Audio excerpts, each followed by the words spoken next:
Mogeni is another intervention leader. Yeah, Mr. Speaker, last week on Thursday, you set a precedent by extending the life of Parliament by one more sitting, which is today.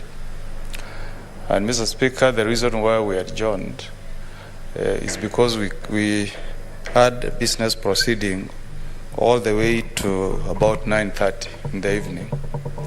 And the reason why we adjourned to today, Mr. Speaker, is because we wanted ample time to have a motion of adjournment moved and we get an opportunity to make our remarks with ample time, Mr. Speaker.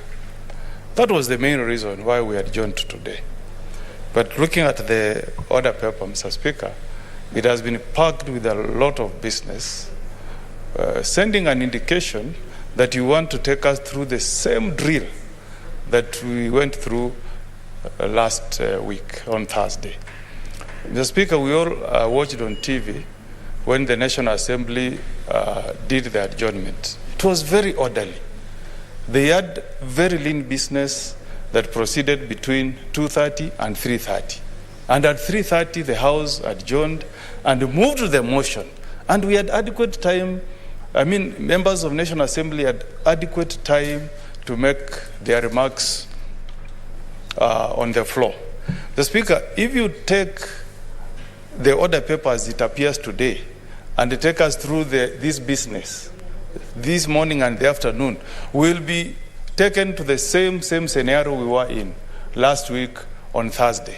So, Mr. Speaker, I don't know what wisdom is guiding Majority Leader to pack the order paper with all these bills, while the gentlemen and gentle ladies agreement was that we just come here and look at the debt ceiling and the adjournment motion. Also, Mr. Speaker, I want you to also rule. I was serving as the chair of Law Society of Kenya when Kreigler committee that was looking into the cause of the 2007 electoral violence went around the country and prepared a report. I sat in that committee, Mr. Speaker. And the Kreigler committee made a recommendation that we should not entertain amendments to election laws later than 6 months to an election. Now the amendments that we have here dealing with the election campaign financing and the elections amendment bill that is dealing with the registration of candidates for positions of governor, senate nominations, all these have already been finalized. So, Mr. Speaker, what is really the wisdom of us coming here to debate election amendment laws 47 days to the elections? What is the wisdom, Mr. Speaker?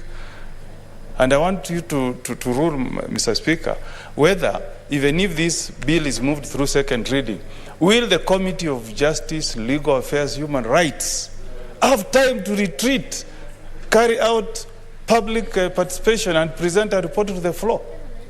It's not possible, Mr. Speaker. So I want you to rule, Mr. Speaker, that we shouldn't spend a lot of time on these matters in vain, so that we can concentrate on the business that made us adjourn on Thursday, which is the motion of adjournment.